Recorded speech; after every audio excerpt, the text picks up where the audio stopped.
విద్యార్థులు, గృహిణులు, సినీ రాజకీయ రంగాల వారు, ఉద్యోగస్తులు, వ్యాపారస్తులు, అలాగే విదేశాలకు వెళ్ళాలి అనుకునేటువంటి వాళ్ళు, ఆరోగ్య సమస్యలతో ఉన్నటువంటి వృద్ధులు, రైతులు, చేతి వృత్తులు చేసుకునేటువంటి వారు అందరికీ సంబంధించి ఈ యొక్క 2025 సంవత్సరంలో శని తిరోగమనము రిట్రేట్ అని అంటారు. అది జూలై 13వ తారీఖు నుండి ప్రారంభమవుతుంది. గతంలోనే ఈ యొక్క వీడియో జరిగే నాటికి ఒక ఫైర్ యాక్సిడెంట్ జరిగింది. మాస్గా పెట్రోల్ లాంటివి లేదా ఏదైనా బ్లాస్ట్ లాంటివి జరిగి మనుషులు చనిపోతారు అని నేను గతంలోనే చెప్పాను. ఈ వీడియో జరిగే నాటికి అది జరిగింది. 20 మంది దాకా చనిపోయారు. ఇంకా ఎంతమంది గాయపడ్డారు, ఎంతమందికి ఏమైందనే సంగతి తెలియదు. కాబట్టి ఉన్నటువంటి కాలం చాలా జాగ్రత్తగా ఉండాల్సినటువంటి కాలం. అయితే ఈ యొక్క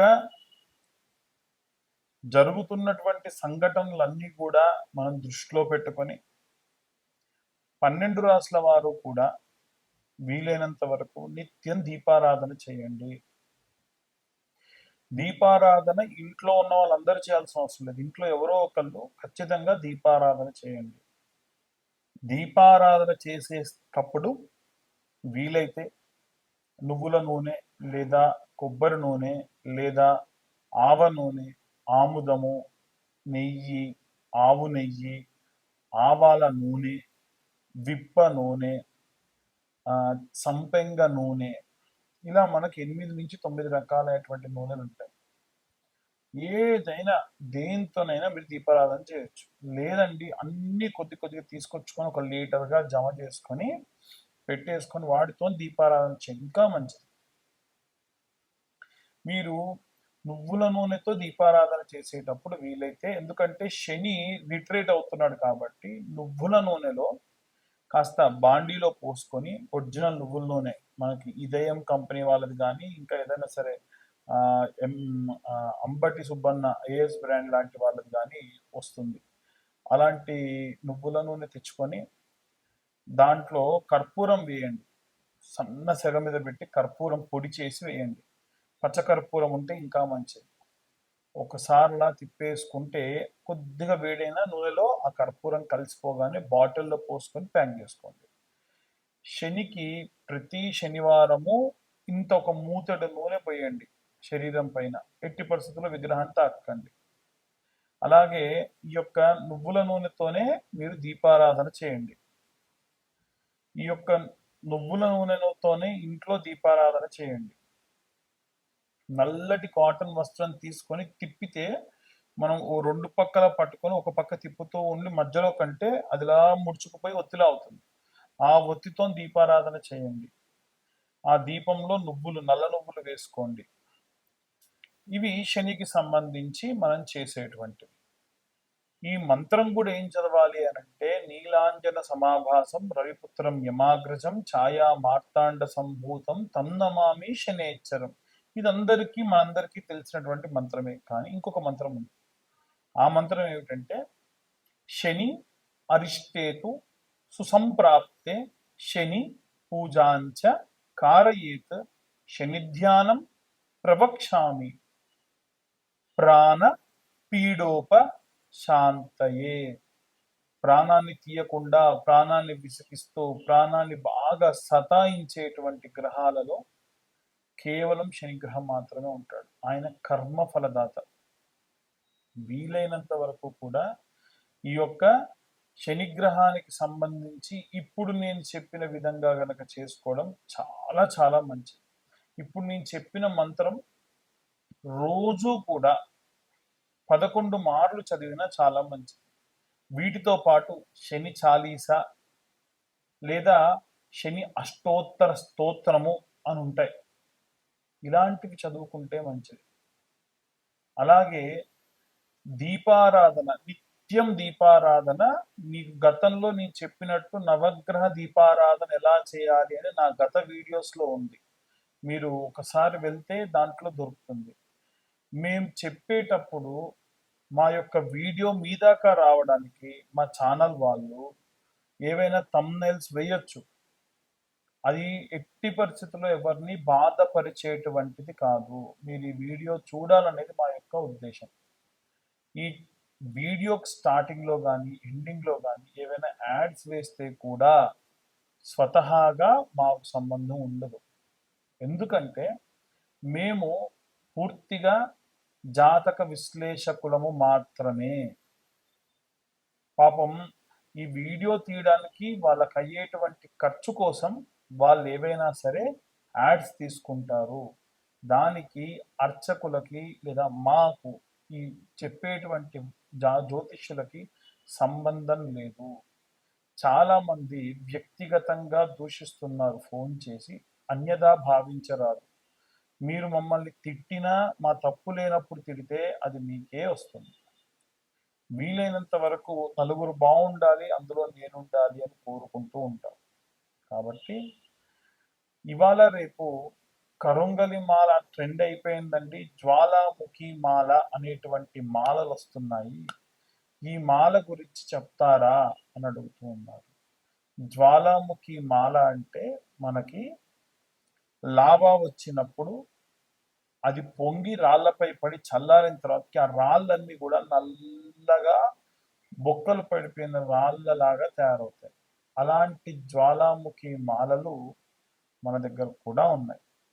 ప్రత్యేకంగా బెంగళూరు నుంచి, తమిళనాడు నుంచి ఈ యొక్క మాలలు తెప్పిస్తున్నాం. ఆసక్తి కలవారు ఎవరైనా సరే కింద ఉన్న నెంబర్కు కాంటాక్ట్ చేయొచ్చు. ఇవి పూర్తిగా కేవలం మన ఛానల్ వాళ్ళకు మాత్రమే 1116లకు ఇస్తున్నాం. ఏమిటి తేడా కరుంగలి మాలకి జ్వాలాముఖి మాలకి అని అడుగుతూ ఉన్నారు. కరుంగలి మాల నియమాలు ఉంటాయి. అది వేసుకొని పడుకోకూడదు, అది వేసుకొని మైథునం చేయొద్దు. మైథునం అంటే భార్యాభర్తలు కలవద్దు. అది వేసుకొని మాంసం తినొద్దు, అది వేసుకొని మందు తాగొద్దు, అది వేసుకొని మలమూత్ర విసర్జన చేయొద్దు అని. ఈ యొక్క జ్వాలాముఖి మాలకు అలాంటి నియమాలు లేవు. కేవలం మలమూత్ర విసర్జన చేయొద్దు అంతే తప్ప ఎప్పుడు వేసుకోవచ్చు. అది ఎందుకు అంటే ఎవరైనా బాణామతి చేశారు, ఎవరైనా చెల్లంగి లాంటివి చేశారు, ఎవరైనా చెదురుబాటు చేశారు, ఎవరైనా సరే చాతబడి చేశారు, ఎవరైనా గాలి ధూళి ఉంటే అలాంటివి ఏవైనా సరే వస్తున్నాయి, ఎవరైనా పరయంత్ర పరమంత్ర పరతంత్ర పరంగా ఉన్నటువంటివి ఏవైనా చేసి ఉన్నారు, ఇలాంటివి పోవాలి అంటే ఈ యొక్క జ్వాలాముఖి మాల సహాయపడుతుంది. మేము చెప్పేటువంటి జ్యోతిష్యపరమైనటువంటివన్నీ కూడా గోచార రీత్యా చెబుతున్నాము. ఎవ్వరికి కూడా పర్సనల్గా పుచ్చి మీకు ఇదే జరుగుతుంది అని చెప్పము. అలా మీకు మీ పర్సనల్ జాతకంలో మీకు ఏమేం కావాలనుకున్నా సరే మీ పేరు, date of birth, time, place ఉంటే కింద ఉన్న నెంబర్కి వాట్సాప్ చేయండి. 2025 రూపాయలు తీసుకొని 3 గంటలు కష్టపడి మీకు 60 నుండి 70 పేజీల్లో జాతకం అందిస్తాం. ఆసక్తి కలవారు కింద ఉన్న నెంబర్కి కాంటాక్ట్ చేయొచ్చు. సర్వే జనా సుఖినో భవంతు. స్వస్తి. శ్రీమాత్రే నమః. శ్రీ గురుభ్యో నమః. తదుపరి కుంభరాశి. కుంభరాశి వారికి అదృష్టమో దురదృష్టమో తెలియదు. ఎందుకంటే వీరి కుంభరాశిలో రాహు సంచారం అనేటువంటిది మానల అలాగే ఉన్నాడు. ఆయన ఇంకొక 6 నెలలు 7 నెలల తర్వాతకి అపసవ్య దిశలో ట్రావెల్ చేయడం స్టార్ట్ చేస్తాడు. రాహు అలా ఉంటే రాహులో శని మళ్ళీ ప్రవేశిస్తున్నాడు. దాన్ని తిరోగమనం అంటారు. కాబట్టి మనం అందుకే ఏమంటామంటే కుంభరాశి వారికి సంబంధించి పరిగణలోకి తీసుకుంటే కుండ కదా కుంభరాశి అంటే. అంటే దాంట్లో మనం మజ్జిగ పోసుకోవచ్చు, చల్లగా ఉంటుంది. మనం అదే కుండలో మనం నీళ్లు పోసుకుంటే చలువగా ఉంటుంది. అసలు ఇవేమి వాడట్లేదండి, మనం ఆ కుండను ఊరికే పక్కకు పెడుతున్నాము అన్న సమయంలో ఇంత అన్నము, పెరుగు, రాత్రి పాలు పెరుగు కలిపి రాత్రి కూడా పెట్టుకుంటే పొద్దున మంచి ఆరోగ్యవంతమైనటువంటి బ్యాక్టీరియాని పెంపొందించి మనకు మంచి మంచి విటమిన్స్ ఇస్తుంది. సో కుండ చాలా మంచిది అనమాట. ఒక చల్లని చెట్టెలాగో కుండ అలాగా. ఈ కుంభరాశి వాళ్ళు కూడా అలాగే. వచ్చే కష్టాలు వస్తాయి, ప్రాబ్లమ్స్ వస్తాయి, అయినా సరే అలాగే ఉంటారు. ఎందుకంటే వాళ్ళు దాచుకుంటారు, కడుపులో అలా దాచుకుంటారు. వారి యొక్క తత్వం అది. కాబట్టి ఇవి రాహు శని యొక్క కలయిక అది స్వక్షేత్రమైనటువంటి కుంభంలో జరగడం వల్ల చిన్న చిన్న మార్పులు ఏర్పడే అవకాశం ఉంది. ముఖ్యంగా మీ యొక్క ఎదుగుదలకు సంబంధించి ఆటంకాలు కలగవచ్చు. ఎవరైనా సరే ప్రమోషన్ వస్తుంది ఇంకా ఆగిపోతుందంటే ఎలా ఉంటారండి? అయ్యో ఆగిపోతుందా? వీళ్ళు అలా కాదు. అవునా, ప్రయత్నిద్దాం మళ్ళీ, అంత పాజిటివ్గా ఉంటారు. చతుర్థ స్థానంలో శుక్రుడు ఉండడం వల్ల మీ యొక్క ఆస్తులు, మీ యొక్క వ్యవహారాలు, మీ భావోద్వేగాలు ఇవన్నీ కూడా శుక్రుడు అంటే ట్రాన్స్పరెన్సీ అనమాట. మీరు ఎప్పుడూ అంత బయటికి ప్రకటితం కాని వాళ్ళు ఈ సమయంలో ఏంటంటే ఏడ్చేస్తారు కొంతమంది దగ్గర, మీ బాధ అంతా చెప్పుకుంటారు. ఇలాంటి జరిగే అవకాశాలు ఉంటాయి.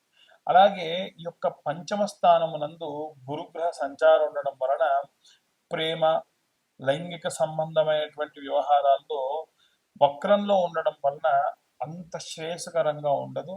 ముఖ్యంగా ప్రథమార్థం, ద్వితీయార్థం అనేటువంటి రెండు చూసుకుంటే అంటే జూలై 13 నుంచి నవంబర్ 25 వరకు 5 నెలల పాటు ఉన్నటువంటి టైం పీరియడ్ కాబట్టి ఈ 5 నెలలలో మొదటి 2.5 నెలలలో మీకు న్యూట్రల్గా ఉంటుంది. తర్వాతి కాలంలో మీ యొక్క భావోద్వేగాలని ప్రకటితం చేస్తూ ఉంటారు. ఇప్పుడు చెప్పేటువంటి మేము చెప్పే విషయాలు ఉన్నాయి కదా, ఇవన్నీ ఒక పరిధి వరకే మేము చెప్పగలం. ఎందుకంటే మాకు మీ డేట్ ఆఫ్ బర్త్ తెలియదు, టైం తెలియదు, ప్లేస్ తెలియదు, మీ పేరు తెలియదు. ఇవన్నీ కనుక మాకు తెలిస్తే మీకు నవాంశ, మీ జాతకరీత్యా దశ, అంతర్దశ, విదశ, అలాగే సూక్ష్మదశ ఇలాంటివన్నీ చూడడం, అలాగే మీ యొక్క అష్టక వర్గ సంబంధించినటువంటి విషయాలు, గోచారరీత్యా సంబంధించినటువంటి విషయాలు, అలాగే మీకు ఎన్ని రాజయోగాలు ఉన్నాయి ఇవన్నీ కూడా చెప్పొస్తుంది. అవి 70-80 పేజీల్లో రాసిస్తాను నేను, అంటే మొత్తం అంతా ప్రింట్ తీసిస్తా. వీటికి సంబంధించి ఎవరైనా సరే కావాలి అంటే కింద ఉన్న నెంబర్కి కాంటాక్ట్ చేయండి. 2025 రూపాయలు తీసుకొని ఇవన్నీ కూడా మీ దాకా ఇవ్వడం జరుగుతుంది. అన్ని వర్గాల వారికి సంబంధించి ఎలాంటి రెమెడీస్ తీసుకోవాలి, ఎలాంటి మంత్రపఠనం చేయాలనే విషయాన్ని ఇప్పుడు మనం తెలుసుకుందాం.